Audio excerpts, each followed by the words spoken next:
Hey everyone, welcome to Hanging with Uncle. I'm Gene and let's get started.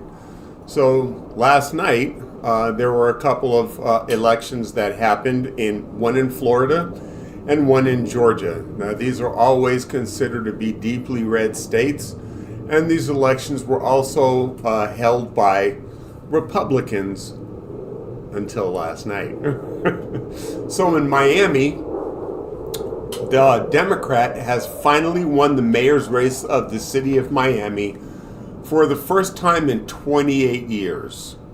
Now, that's supposed to be a Republican stronghold. There's a lot of immigrants there. As a matter of fact, a majority of citizens living in Miami-Dade County are immigrants. And they're very scared of the word socialism because a lot of them fled from socialist countries like Cuba or wherever else the area of South America that they left and migrated from to come to the United States for freedom. And they believed in the lies that Republicans have been touting, that Democrats want to make America socialist. It's bullshit. You know it. I know it. And now voters are finally finding out that Republicans have been lying to them. So that's very important, and it also goes to show that just last month of the big races that Democrats pulled off and won, Mikey Sherrill in New Jersey, Abigail Spanberger in Virginia, and don't say that, well, we expect the Democrats to win, these are blue states. No, in Virginia, Glenn Youngkin was the governor. It still is the governor until Abigail is sworn in, and he's a Republican. So that was a flip of a governor's seat. And we saw Mamdani win big in New York's mayoral race. And Afton Bain cut the lead in Tennessee from last year, where Cadet Bone Spurs won that district by 22 points. And in that special election, she lost by 8. So, do the math. That's a 14-point swing.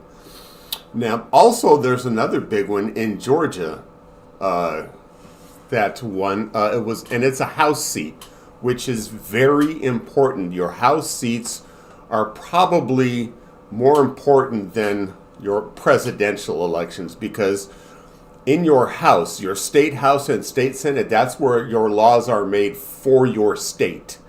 And again, like I look at, just to go off on a side note here, I look at the state of Texas, where Republicans have run that state and had the majority of the governorship and the state House and state legislature for, I want to say, since 1996.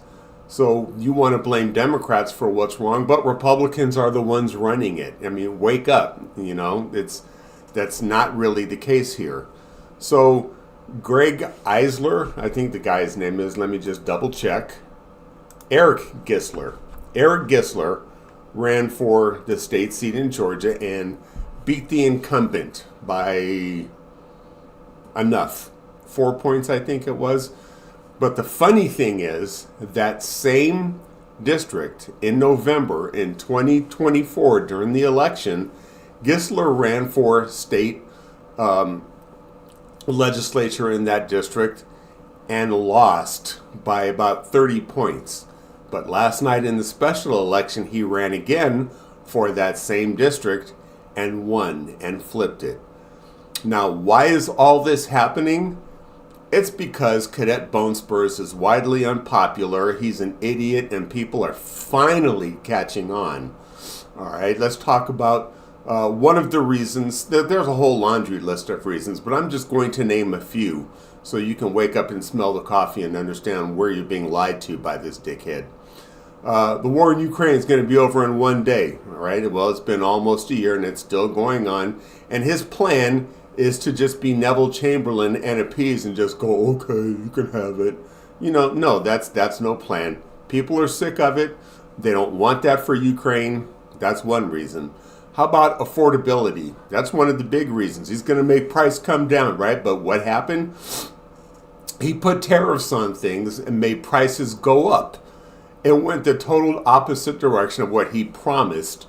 And young people, working class people that see that how much more it's expensive to raise a household and just live under Republicans versus when it was under Joe Biden, when things were much more affordable, they're catching on to that.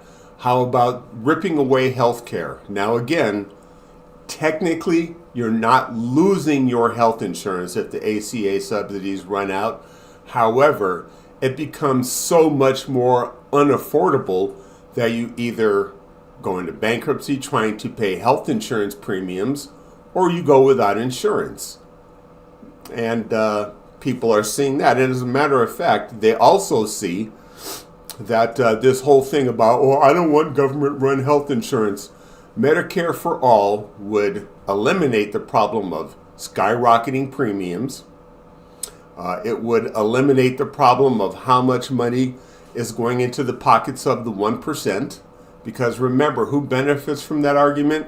The billionaires, the insurance companies who make over $70 billion for-profit dollars every year.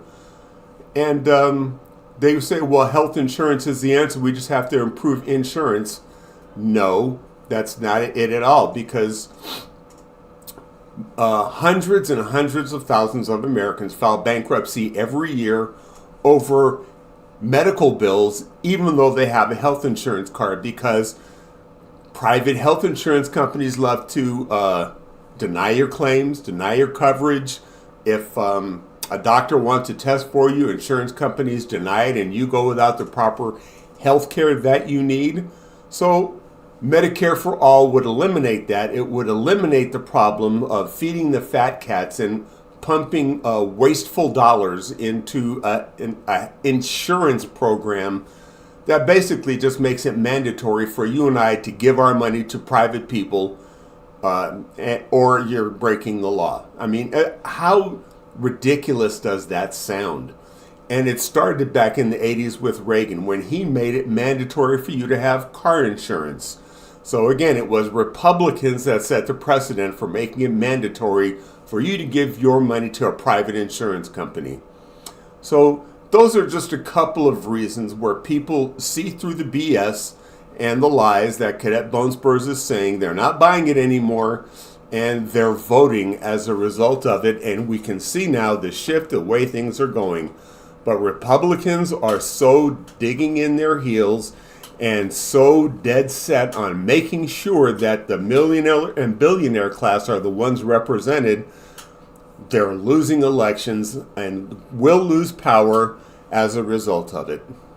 Those are just my thoughts. I would love to know what your opinions are. Please leave them in the comment section below. I'm Gene. Remember, be kind to one another. Treat each other the way you want to be treated. I don't want to file bankruptcy over medical bills, and I don't want you to either. Medicare for All would fix that. So that's all I have for today. I'm Gene. Thank you for hanging with Uncle, and take care, everyone. Until next time. Bye.